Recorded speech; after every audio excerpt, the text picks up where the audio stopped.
Hi guys. ఈరోజు ఈ వీడియోలో నేను best time to buy and cell stock ఈ ప్రాబ్లం చెప్తాను. This is very simple, just straight forward question. ఇప్పుడు ఏంటంటే, ఐత్ డేన స్టాక్ యొక్క ప్రైజెస్ అనేవి మనకు ఒక ఎరే రూపంలో ఇచ్చాడు. సో మనం ఇప్పుడు క్లియర్గా అర్థం కావడానికి ఏం చేస్తా అంటే, దీన్ని Monday, Tuesday, Wednesday, Thursday, Friday and Saturday. Okay, ఇప్పుడు ఒక స్టాక్ను మనం బై చేసి సెల్ చేయాలి. సెల్ చేసినప్పుడు మ్యాక్సిమం ఎంత ప్రాఫిట్ వస్తుందో రిటర్న్ చేయమన్నాడు. So that's it. ఇప్పుడు మండే నేను ఒక స్టాక్ను పర్చేజ్ చేద్దాం అనుకున్నాను అనుకోండి. మండే పర్చేజ్ చేసి రిమైనింగ్ ఎప్పుడు నేను ఒకవేళ ఈరోజు ఒక స్టాక్ అనేది మనం ఫస్ట్ బై చేసి తర్వాత సెల్ చేస్తేనే ప్రాఫిట్ వస్తుంది. అంతేగాని ఫస్ట్ సెల్ చేయలేం కదా. మన దగ్గర స్టాక్ ఉంటేనే మనం దాన్ని సెల్ చేయొచ్చు. సో నేను మండే పర్చేజ్ చేస్తే నేను ట్యూస్డే టు సాటర్డే ఎప్పుడైనా సెల్ చేయగలచ్చు. ఇన్ కేస్ నేను ట్యూస్డే టు సాటర్డే సెల్ చేయాలనుకుంటున్నాను అనుకోండి, 7 రూపీస్ ఉన్నప్పుడు నేను బై చేశాను కాబట్టి నేను ట్యూస్డే అమ్మితే నాకు ప్రాఫిట్ వస్తుందా? రాదు. సో వెన్స్డే రాదు, థర్స్డే రాదు, ఫ్రైడే రాదు, సాటర్డే రాదు. రాదని ఎందుకు చెప్తున్నా అంటే డిఫరెన్స్. ఈ డేని అమ్మితే నాకు తిరిగి 6 రూపీస్ లాస్ కదా. సో నాకు ప్రాఫిట్ ఏం లేదు. ఇనిషియల్గా నేను ఇక్కడ ఇది ప్రాఫిట్ అనుకుంటున్నాను. ప్రాఫిట్ ఇనిషియల్గా 0 తీసుకుంటా. ఇప్పుడు ప్రాఫిట్ ఎక్కడ కూడా రావట్లేదు. సో నెక్స్ట్ నేను ట్యూస్డే స్టాక్ పర్చేజ్ చేస్తే వెన్స్డే సెల్ చేస్తే నాకు ప్రాఫిట్ ఎంత? 4. థర్స్డే పర్చేజ్ చేస్తే 2. ఫ్రైడే సెల్ చేస్తే 5. అదే నేను సాటర్డే సెల్ చేస్తే 3. సో నేను ట్యూస్డే బై చేసి ఫ్రైడే సెల్ చేస్తే నాకు 5 ప్రాఫిట్. అంటే సెల్ చేస్తే వాటన్నిటిలో మ్యాక్సిమం ప్రాఫిట్ కదా. సో మ్యాక్సిమం ప్రాఫిట్ ఎంత? 5. సో దీన్ని నోట్ చేసుకుంటాను అనమాట. అంటే ఒక స్టాక్ పర్చేజ్ చేసి దాన్ని సెల్ చేయడానికి ఎన్ని డేస్లో పాసిబుల్ అవుతుందో అన్ని డేస్లో సెల్ చేసి చూసి దేంట్లో మ్యాక్సిమం ప్రాఫిట్ వస్తుందో నేను ఫైండ్ అవుట్ చేయాలి. సో సేమ్ ఇక్కడ అదే చేస్తాను. మ్యాక్సిమం ప్రాఫిట్ ఎంత? ఫ్రైడే వస్తుంది 5, నోట్ చేసుకున్నాను. సేమ్ అలానే ఇప్పుడు నేను వెన్స్డే పర్చేజ్ చేస్తాను.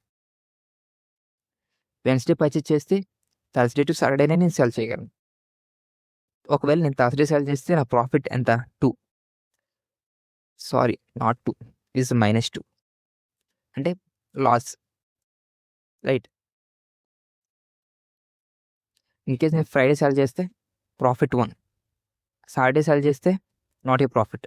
సో నేను వెన్స్డే పర్చేజ్ చేసి నేను ఓన్లీ ఫ్రైడే మాత్రమే సెల్ చేయగలను. అప్పుడే నాకు ప్రాఫిట్ వస్తుంది. బట్ ఈ ప్రాఫిట్ అనేది మ్యాక్సిమం ప్రాఫిట్తో పోల్చుకుంటే తక్కువ. So waste. దెన్ ఆఫ్టర్ నేను నెక్స్ట్ డే అంటే థర్స్డే పర్చేజ్ చేశాను అనుకోండి, అయితే నేను ఫ్రైడే కానీ సాటర్డే కానీ సెల్ చేయగలను. ఇన్ కేస్ నేను ఫ్రైడే సెల్ చేస్తే నాకు 3 వస్తుంది ప్రాఫిట్, సాటర్డే సెల్ చేస్తే 1 వస్తుంది. సో అయినా నాకు ఇక్కడ వచ్చే మ్యాక్సిమం ప్రాఫిట్ 3. ఇది ఆల్రెడీ మ్యాక్సిమం ప్రాఫిట్తో కంపేర్ చేసుకుంటే తక్కువ. So no use. నెక్స్ట్ ఇప్పుడు నేను ఫ్రైడే బై చేశాను అనుకోండి, నేను ఓన్లీ సాటర్డేనే మాత్రమే సెల్ చేయగలను. సో ప్రాఫిట్ ఏమైనా వస్తుందా? No profit. మనకి ఇంకా లాస్ వస్తుంది. సో నో యూస్, అంతే కదా. దెన్ ఆఫ్టర్ ఇప్పుడు నేను సాటర్డేనే పర్చేజ్ చేశానని అనుకున్నాను. సాటర్డే పర్చేజ్ చేస్తే దాన్ని నెక్స్ట్ డే నేను సెల్ చేయడానికి ఏం లేదు. సో పర్చేజ్ చేసి వేస్ట్. సో అర్థమైంది కదా. ఇది మెయిన్. ఇప్పుడు ఇది కోడ్లో ఎలా రాయాలి అనేది చెప్తా చూడండి. That's very simple. ఇనీషియల్గా నేను 2 వేరియబుల్స్ తీసుకుంటా. ఒకటి ప్రాఫిట్, ఇంకోటి స్టాక్. ఇనీషియల్గా నేను ఫస్ట్ డే ఒక స్టాక్ ప్రైస్ తీసుకుంటా. దెన్ నెక్స్ట్ డేకి వెళ్తా. నెక్స్ట్ డేకి వెళ్ళి ఆ రోజు స్టాక్ ప్రైస్ చూస్తా. స్టాక్ ప్రైస్ తక్కువ ఉందా అంటే ఏంటి? మనం స్టాక్ ప్రైస్ తక్కువ ఉన్నప్పుడు సెల్ చేస్తే తిరిగి లాస్ వస్తుంది కానీ ప్రాఫిట్ రాదు. సో మనకి ఎప్పుడైనా మ్యాక్సిమం ప్రాఫిట్ రావాలి అంటే లీస్ట్ ప్రైస్ ఉన్నప్పుడు మనం బై చేయాలి. సో మనం 7 ప్రైస్ ఉన్నప్పుడు బై చేసేదానికన్నా దాని తక్కువ ప్రైస్ ఉన్నప్పుడు బై చేయడం బెస్ట్. సో మనం తక్కువ ప్రైస్ ఉంటే జస్ట్ స్టాక్ యొక్క ప్రైస్ని రీప్లేస్ చేస్తాం. సో ఇప్పుడు ఎంత? 1. దెన్ నెక్స్ట్ వెళ్తాను. నెక్స్ట్ వెళ్ళినప్పుడు ఏమైంది? ప్రైస్ అనేది ఎక్కువ ఉంది. సో నేనేం చేయొచ్చు? ఎక్కువ ప్రైస్ ఉన్నప్పుడు స్టాక్ని కొనకూడదు, అంతే, బై చేయకూడదు, సెల్ చేయొచ్చు. సెల్ చేస్తే నాకు ప్రాఫిట్ ఎంత వస్తుంది? 4 కదా. 4ని నీకు నోట్ చేసుకుంటా. ఓకే. దెన్ ఆఫ్టర్ నేను నెక్స్ట్ 3 అప్పుడు ఒకవేళ నేను సెల్ చేయాలి అనుకుంటున్నాను అనుకోండి. అప్పుడు నా ప్రాఫిట్ ఎంత వస్తుంది? 2 మాక్సిమం ప్రాఫిట్ కంటే తక్కువ. So, no need to change. Then after 6 minus 5 ఎంత? సారీ 6 మైనస్ 1 ఎంత? 5. 5 అనేది మాక్సిమం ప్రాఫిట్ కంటే ఎక్కువ. సో, ఇక్కడ నేను రీప్లేస్ చేస్తా. So, just 5. దెన్ ఆఫ్టర్ 4 అంటే ఏంటంటే 4 minus 1 is 3. 3 is less than the maximum profit. So, ఫైనల్‌గా మాక్సిమం ప్రాఫిట్ వేరియబుల్‌లో ఏముందో అది రిటర్న్ చేస్తుంది. సో, ఇక్కడ ఏం జరుగుతుందంటే క్లియర్‌గా మనం ఒక స్టాక్ పర్చేజ్ చేయాలనుకుంటున్నాం. ఆ స్టాక్ అనేది లీస్ట్ ప్రైస్ ఉన్నప్పుడు మాత్రమే పర్చేజ్ చేయాలనుకుంటున్నాం. సో, మనం వెళ్తున్నప్పుడు చూసుకుంటామనమాట. ఎప్పుడైతే నీకు లీస్ట్ ప్రైస్ అయితే వస్తుందో ఆ రోజు పర్చేజ్ చేస్తాం. అంటే ఫస్ట్ నోట్ చేసుకుంటాం 7. 7 కంటే ఆ నెక్స్ట్ డే ప్రైస్ తక్కువ ఉందనుకోండి. ఆ రోజు స్టాక్ పర్చేజ్ చేయాలి అని నోట్ చేసుకుంటాం. ఇన్ కేస్ దాని నెక్స్ట్ డే ఇంకా తక్కువ ఉందనుకోండి. ఆ రోజు బై చేయాలనుకుంటాం. నెక్స్ట్ లీస్ట్ ప్రైస్ ఒక స్టాక్ నీకు దొరికేసింది. దెన్ నెక్స్ట్ డే సెల్ చేయడానికి ట్రై చేస్తాం. మళ్ళీ అదే స్టాక్‌ని ఈ నెక్స్ట్ డే సెల్ చేయడానికి ట్రై చేస్తాం. అదే స్టాక్‌ని ఇంకో నెక్స్ట్ డే సెల్ చేయడానికి ట్రై చేస్తాం. ఈ సెల్ చేసే టైంలో మీకొచ్చే మాక్సిమం ప్రాఫిట్ ఏదైతే ఉంటుందో దాన్ని నోట్ చేసుకుంటాం. ఫైనల్‌గా అదే కదా మన మాక్సిమం ప్రాఫిట్. సో, ఇది కోడ్. సో, ఇప్పుడు ఈ కోడ్‌ని మనం డైరెక్ట్‌గా లీడ్ కోడ్‌లో రాద్దాం. సో, మీకు క్లియర్ ఐడియా వచ్చేస్తుంది. సో, మనం ఏం చేస్తున్నాం అనేది. ఓకే. ఇనీషియల్‌గా నేను 2 వేరియబుల్స్ తీసుకుంటా. ఒకటి ప్రాఫిట్. ఇనీషియల్‌గా ప్రాఫిట్‌ని 0 పెట్టుకుంటా. అండ్ ఇనీషియల్ స్టాక్ ప్రైస్ అనేది ఫస్ట్ స్టాక్ ప్రైస్ తీసుకుంటా. అంటే ఏరియా నుంచి. దెన్ ఆఫ్టర్ నేను ఏరియాని ఇటరేట్ చేస్తా. ఓకే.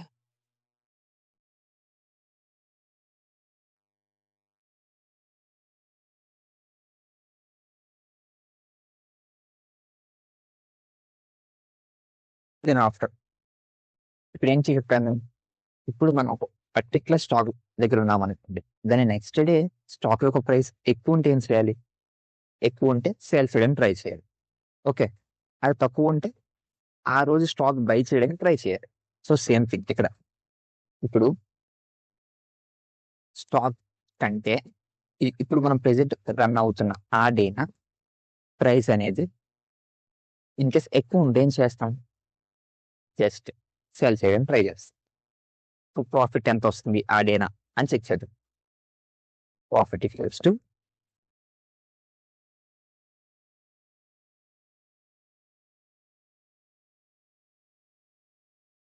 దెన్ ఆఫ్టర్ కంపేర్ చేస్తాం. మనం ఆల్రెడీ ప్రాఫిట్ నోట్ చేసుకుంటున్నాం. ఇనీషియల్‌గా 0 తీసుకున్నాం.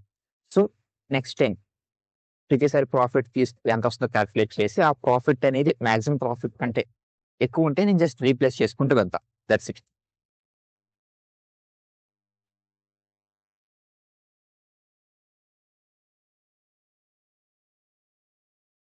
ఒక పార్ట్ అయింది. ఇప్పుడు ఎల్స్ బ్లాక్ ఏం చేస్తాం? ఒకవేళ ఈరోజు ఒక పర్టిక్యులర్ డేన ఒక స్టాక్ పర్చేజ్ చేశాం. దాని నెక్స్ట్ డే ఇంకా తక్కువ ఉందనుకోండి. ఆ రోజు కొనడానికి ట్రై చేయాలి. మీన్స్ బై చేయడానికి ట్రై చేయాలి. సో, స్టాక్‌ని నేను మూవ్ చేస్తా జస్ట్ ఆ పర్టిక్యులర్ డేకి. ఎందుకంటే ఎప్పుడు మనం స్టాక్‌ని బై చేయాలి? లీస్ట్ పాసిబుల్ ప్రైస్ దొరికినప్పుడు. So, that's it. అండ్ ఫైనల్‌గా మనం ఒక మాక్సిమం ప్రాఫిట్‌ని రిటర్న్ చేయాలి. So, that's it. ప్రాఫిట్‌ని రిటర్న్ చేసేస్తున్నాం. రన్ చేద్దాం. All test cases are passed.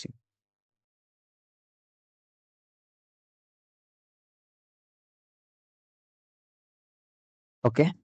I hope you gained some knowledge by watching this video, and thank you.